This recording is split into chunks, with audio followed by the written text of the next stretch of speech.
Il dit qu'il a les relations dans ce pays, qu'on ne peut rien contre lui.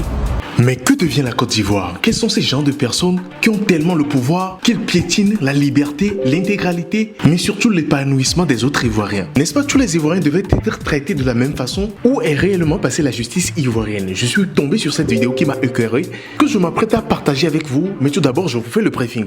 Il s'agit d'une dame ivoirienne qui est partie en France se chercher très durement à acheter un terrain, mais se voit son terrain arraché par quelqu'un juste parce qu'il a le bras long ou il a les gens de pouvoir de son côté. Que se passe-t-il réellement? Avant de vous laisser regarder cette vidéo de cette dame, je vous invite à accorder une attention assez particulière à cette affaire, mais surtout à partager cette vidéo au maximum pour que ça atteigne les autorités ivoiriennes pour qu'ils puissent agir dans cette affaire. Un monsieur qui voulait, en premier lieu, racheter le terrain à la dame, ça veut dire tout d'abord qu'il n'est pas en possession de ce terrain.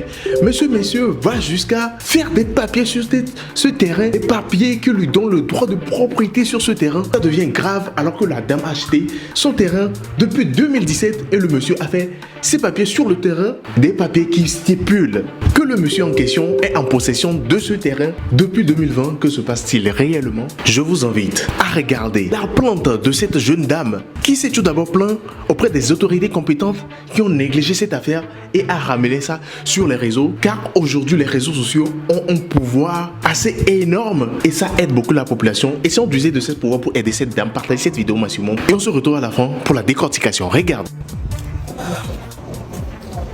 Messieurs les autorités de ce pays, je suis Dame Traoré. Monsieur le Président de la République, Monsieur le ministre de la Construction, je n'ai pas de mots. J'ai payé mon terrain en 2015 avec celui qui a fait le lotissement de ce terrain, de ce site. Il s'appelle Niamini Albert. J'ai payé le terrain avec lui en 2015. Et en 2017, j'ai fait une demande d'ACD. On m'a dit de patienter un peu, qu'il y a un litige au village. Bon, je ne vis pas ici, je suis en France. Je lutte, je travaille là-bas. Je lutte, je gagne mon argent. Je viens pour construire ici. Payer mon terrain pour pouvoir construire. Et il se trouve que jusqu'à 2020, il y a un monsieur qui est venu me voir. Il dit, il veut payer mon terrain. Je lui ai dit non, ce terrain n'est pas à vendre. Il est venu ici, il a pris le nom du gardien, le gardien. Il a pris mon numéro avec lui. J'ai dit non, ce terrain n'est pas à vendre. Il dit bon, prenez mon numéro. Le jour où vous voulez vendre le terrain, dites-moi, je vais payer. J'ai dit ok. Il me demande le terrain là. Vous avez un ACD? J'ai dit non, je n'ai pas d'ACD encore. Je me suis tué. Je vais à la construction. En 2021, je vais là-bas. On me dit, il y a un monsieur qui demande un ACD sur votre terrain. J'ai fait opposition en 2021. Opposition en 2021. Donc en 2024, là, je viens, je dépose mes dossiers pour faire un ACD sur mon terrain. Mon dossier a été refusé au profit de ce monsieur. J'ai dit, mais comment ça? Je vais à la tour D. En 2021, là, c'est à la tour D. Au 27e que j'ai fait opposition. Je vais à la tour A. Je me renseigne. On me dit que ce monsieur n'a pas d'ACD dans le circuit. Il a des ACD sur des terrains, mais moi sur mon site n'a pas d'ACD. J'ai demandé, je suis reparti à la tour D. Au premier étage. Je me suis renseigné là-bas encore. On dit qu'il n'a pas d'ACD sur le terrain. Donc ils m'ont dit de faire un papier pour demander. À ma grande surprise, ça sort à quelque part là-bas. Comme quoi, il a un ACD sur le terrain. Mais comment il a fait pour avoir l'ACD? Monsieur le Président, Monsieur le ministre de la Construction, vraiment il y a quelque chose qui se passe que moi je ne sais pas. Je suis venu faire la clôture. Vous pouvez montrer la clôture là. J'ai fait une clôture. J'ai construit sur mon terrain. Le monsieur est venu casser. Je suis parti au 40e pour aller porter plainte. C'est la plainte, je suis parti porter. Jusqu'aujourd'hui, ça continue. J'ai pris un soir transmis contre lui. C'est venu dans un commissariat. Il n'est pas parti, on l'appelle, il ne va jamais. Et de lui, il s'en fout. Qu'on ne peut rien contre lui. Et de lui, il s'en fout. Et il est venu encore, on a fermé l'affaire à la justice. On nous dit de patienter.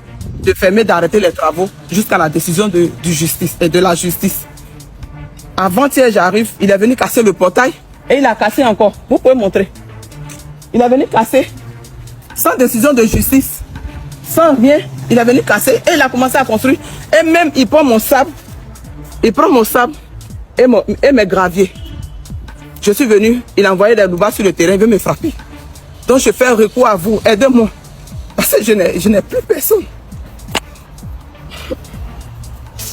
Aidez-moi à régler ce problème. Parce que là, je ne sais plus quoi faire. Il dit qu'il a les relations dans ce pays, qu'on ne peut rien contre lui. Il prend le terrain des gens en gré ici et puis ça va nulle part. Il fait des ACD dessus. En tout cas, je ne sais pas comment ça se passe. Monsieur le ministre de la Construction, essayez d'ouvrir vos yeux sur ce qui se passe. Parce que quelqu'un qui n'a pas d'ACD, et il n'a pas d'attestation villageoise, c'est à Durobité 2. Durobité 2. Il n'a pas d'attestation villageoise. Dans le premier guide, il n'a pas d'attestation villageoise. Dans le deuxième guide, il n'a pas d'attestation villageoise. Comment il a fait pour avoir l'ACD? Moi-même, je ne sais pas. Je ne sais pas. Et je ne sais pas qui va m'écouter. Je ne sais pas où partir. Je suis obligé de faire ce que je suis en train de faire. En tout cas, pour que vous puissiez m'écouter. Et puis que justice soit faite. Vraiment que justice soit faite. Parce que je ne sais plus quoi faire. J'ai tous mes documents qu'il faut. Tous les documents, j'ai tous mes documents. Mais lui, comment il fait?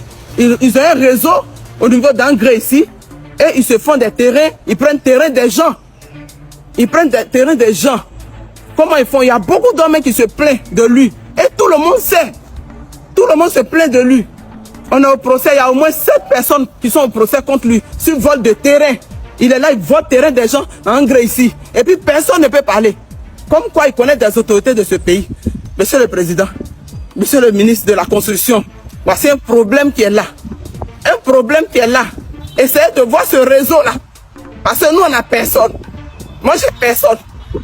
Je ne sais pas où partir. Il n'y a personne pour parler pour moi. J'ai fait tout ce qu'il fallait faire. Il m'a envoyé dans tous les commissariats, dans tous les trucs d'Abidjan ici. Tout le monde regarde mes dossiers. On dit, mais madame, tes dossiers sont... Il n'y a pas de problème dessus. Mais lui, prospère. Je ne sais pas quoi faire. Je ne sais pas quoi faire. Je suis fatigué. Aidez-moi. J'espère que vous avez regardé l'intervention de cette dame, ça écoeure la dame qui pleure, car là c'est la souffrance de toute une vie, c'est la souffrance de plusieurs années. Elle est allée galérer dans la neige. Ceux qui sont en Occident savent de quoi réellement il s'agit. Aller travailler, vivre le racisme, vivre la maltraitance pour pouvoir venir construire son pays. Et maintenant, tu vas te retrouver triché dans ton propre pays. Que se passe réellement en Côte d'Ivoire? Où est passée la justice ivoirienne? Partagez cette vidéo massivement pour que ça puisse atteindre les autorités. Mais surtout, n'oubliez pas de vous abonner très massivement à cette chaîne, d'activer aussi la cloche de notification pour être prévenu quand je ferai sortir une nouvelle vidéo. C'était Mr. J.